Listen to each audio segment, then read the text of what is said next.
दोस्तों, pride and prejudice एक romance शैली का नॉवेल है जिसकी मेजर थीम है शादी प्यार की वजह से की जानी चाहिए, ना कि पैसा या स्टेटस के लिए। दोस्तों, यह नॉवेल वर्ल्ड के टॉप 100 नॉवेल्स में से एक है एंड इसे सबसे फेमस नॉवेल भी माना जाता है।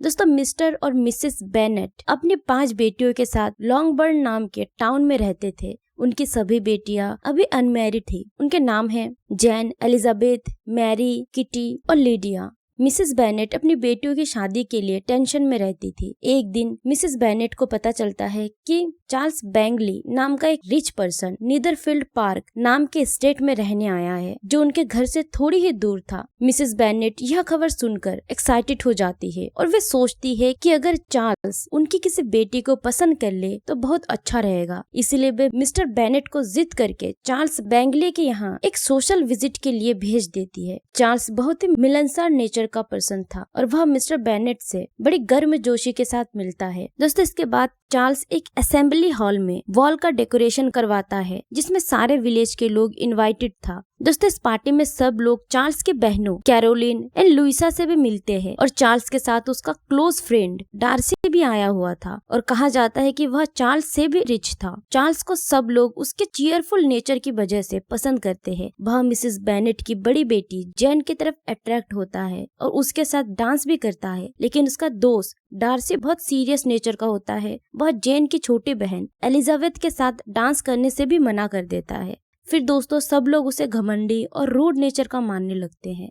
दोस्तों, कुछ दिनों बाद चार्ल्स की बहनें कैरोलिन एंड लुइसा जेन को अपने एस्टेट पर इनवाइट करते हैं। जेन वहां जाती है, लेकिन एक दिन बारिश में भीग जाने की वजह से बीमार पड़ जाती है, जिस वजह से उसे कुछ दिन के लिए वहीं रुक जाना पड़ता है। उसकी देखभाल के लिए उसकी छोटी बहन एलिजाबेथ को भी बुलाया जाता है। धीरे धीरे डार्सी एलिजाबेथ को उसके अच्छे नेचर और समझदारी की वजह से पसंद करने लगता है, लेकिन चार्ल्स की बहन को यह अच्छा नहीं लगता क्योंकि वह खुद भी डार्सी को पसंद करती थी। फिर ठीक हो जाने के बाद जेन और एलिजाबेथ वापस अपने घर आ जाते हैं। वहाँ वे देखते हैं कि कॉलिन नाम का एक यंग पर्सन आया हुआ था। वह उनका दूर का रिश्तेदार था और उनके प्रॉपर्टी का वारिस था, क्योंकि दोस्तों उस जमाने में प्रॉपर्टी केवल मेल को ही मिलती थी। कॉलिन बहुत मजाकिया था। जल्दी ही उसने एलिजाबेथ के साथ अपने शादी के लिए प्रपोजल रखा, लेकिन एलिजाबेथ को वह पसंद नहीं था और उसने उसका ऑफर रिजेक्ट कर दिया। इसी के चलते पास में ही मिलिट्री का कैंप लगता है, जब विकहैम नाम का एक हैंडसम सोल्जर एलिजाबेथ का दोस्त बन जाता है। वह उसे बताता है कि डार्सी ने धोखे से उसकी विरासत छीन ली थी।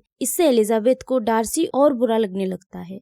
दोस्तों, विंटर शुरू होती है। चार्ल्स और डार्सी लंदन के लिए रवाना हो जाते हैं। यह न्यूज सुनकर जेन बहुत निराश हो जाती है। इसके बाद एक और हैरान करने वाली न्यूज मिलती है कि कॉलिन ने एलिजाबेथ के बेस्ट फ्रेंड चार्लोट से एंगेज कर ली थी। पूछने पर वह बताती है कि उसे कॉलिन पसंद है और इससे कम से कम उसका फ्यूचर अच्छा रहेगा। जल्द ही उन दोनों की शादी हो जाती है। एलिजाबेथ अपनी दोस्त से प्रॉमिस करती है कि वह उससे मिलने लंदन आएगी, जहाँ उसका घर था। दोस्तों, इसके बाद जेन अपनी आंटी मिसेस गार्डिनर के पास लंदन जाती है। उसे उम्मीद थी कि चार्ल्स उसे वहाँ मिलेगा। लंदन में चार्ल्स की सिस्टर उससे मिलती है और वह उससे बहुत रूडली बात करती है, लेकिन दोस्तों चार्ल्स खुद उससे मिलने नहीं आता। इससे जेन बहुत निराश हो जाती है। उसे लगता है कि शायद चार्ल्स उससे शादी नहीं करना चाहता। अगले स्प्रिंग में एलिजाबेथ अपनी दोस्त चार्लेट से मिलने लंदन जाती है। चार्लेट का घर लेडी कैथरीन के घर के नजदीक था, जो डार्सी की आंटी थी। एक दिन डार्सी जब अपनी आंटी के घर आया हुआ था तो उसने एलिजाबेथ को देखा। फिर वह बार बार अपने आंटी के घर आने लगा ताकि एलिजाबेथ को देख पाए।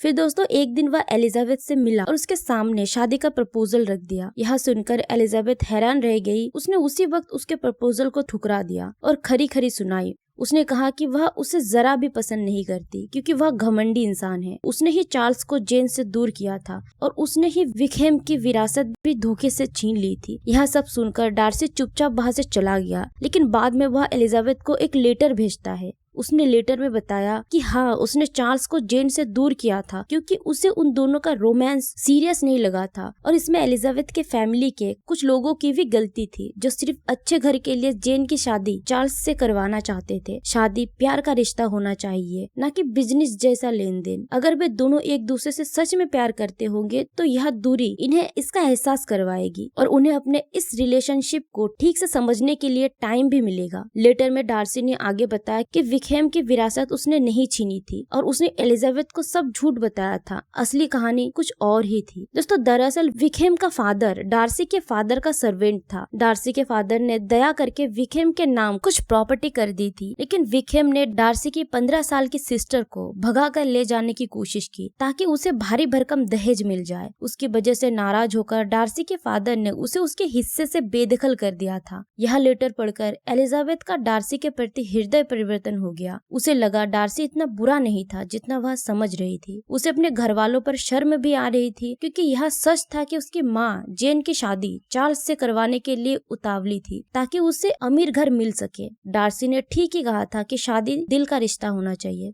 एलिजाबेथ और बाकी सब ने अपने प्रेजुडिस की वजह से डार्सी को गलत इंसान समझ लिया था। लोग जिसे उसका प्राइड समझ रहे थे वह तो सिर्फ उसका लॉजिक था। डार्सी ने शुरू में एलिजाबेथ के साथ डांस करने से इसलिए इनकार कर दिया था क्योंकि बहुत से लोग सिर्फ उसके पैसे की वजह से अपनी लड़कियों को उससे मिलवाते थे। लेकिन बाद में जब डार्सी ने देखा कि एलिजाबेथ सच में ही दिल से अच्छी और इंटेलिजेंट लड़की है तो उसे उससे प्यार हो गया था, क्योंकि वह खुद भी वैसा ही था।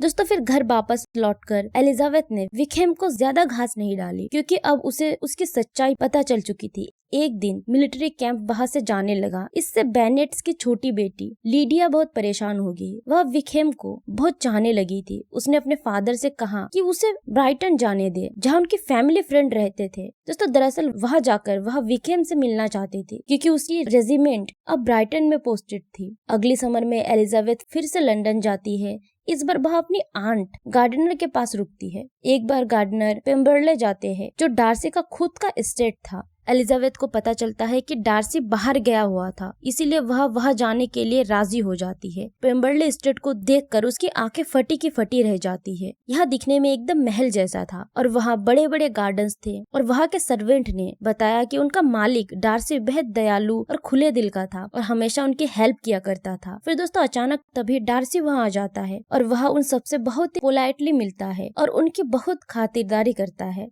फिर दोस्तों एक दिन एलिजाबेथ को घर से एक लेटर मिलता है। उसे पता चलता है कि उसकी सिस्टर लीडिया विकहेम के साथ भाग गई थी और यह सारे फैमिली के लिए शर्म की बात थी। और फिर वह जल्द से घर के लिए निकल जाती है। मिस्टर बेनेट और मिस्टर गार्डिनर लीडिया को लाने के लिए चले जाते हैं, लेकिन बाद में मिस्टर बेनेट खाली हाथ लौट आते हैं। उन्हें लीडिया कहीं नहीं मिलती। जब बेनेट फैमिली की सारी उम्मीदें खत्म हो गई थी तो उन्हें मिस्टर गार्डिनर का लेटर मिलता है। उन्होंने बताया था कि लीडिया और विकनहैम का पता चल गया था और विकनहैम लीडिया से शादी करने के लिए एक एनुअल इनकम पर तैयार हो गया था। बेनेट फैमिली सोच रहा था कि यह सब मिस्टर गार्डनर ने किया था, लेकिन एलिजाबेथ को पता चल गया था कि यह सब डार्सी की वजह से ही संभव हुआ था और इससे बेनेट फैमिली की इज्जत बच गई।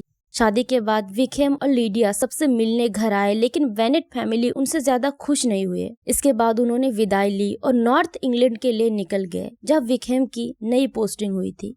दोस्तों कुछ टाइम बाद चार्ल्स और डार्सी फिर से नीदरफील्ड रहने आ गए। चार्ल्स और जेन फिर से मिलने लगे। इस बार वे अपनी रोमांस को लेकर काफी सीरियस थे। उधर डार्सी भी बेनेट फैमिली से मिलने जाने लगा, लेकिन उसने एलिजाबेथ से ज्यादा कुछ नहीं कहा, पर वह मन ही मन उसे चाहता था। एक दिन चार्ल्स ने बेनेट्स के यहाँ जाकर जेन का हाथ मांग लिया। इससे सारे फैमिली में खुशी की लहर दौड़ गई और फिर सबने इस मौके को सेलिब्रेट किया। दोस्तों एक दिन डार्सी की आंट लेडी कैथरीन भी नीदरफील्ड आई। वह एलिजाबेथ से मिली और बोली कि उसने सुना है कि डार्सी उससे शादी करना चाहता है, लेकिन उसने कहा कि एलिजाबेथ का घराना डार्सी के लिए सुइटेबल नहीं है। उसने एलिजाबेथ से कहा कि प्रॉमिस करो कि डार्सी से शादी नहीं करोगे, लेकिन एलिजाबेथ ने कॉन्फिडेंस के साथ मना कर दिया और बोली कि वह अभी डार्सी से इंगेज तो नहीं है, लेकिन वह अपनी खुशी के खिलाफ कुछ भी प्रॉमिस नहीं कर सकती। यह सब सुनकर लेडी कैथरीन जल भुनकर वहां से चली गई। जब उसने यह सब बातें डार्सी को बताई तो वह मन ही मन खुश हो गया और कुछ टाइम बाद डार्सी एलिजाबेथ के साथ वॉक पर जाता है। वह कहता है कि अभी भी एलिजाबेथ के लिए उसकी फीलिंग बदली नहीं है। इसके साथ ही वह फिर से उसे प्रपोज करता है और एलिजाबेथ इस बार खुशी खुशी उसका प्रपोजल एक्सेप्ट कर लेती है। यह न्यूज पता चलने पर पूरा फैमिली खुश हो जाता है और कुछ टाइम बाद जेन और चार्ल्स और एलिजाबेथ और डार्सी की शादी हो जाती है और सब लोग कई दिनों तक सेलिब्रेशन करते हैं। और दोस्तों इस तरह मिसेस बेनेट की 3 बेटियों की शादी हो जाने से उनकी टेंशन कुछ कम हो जाती है।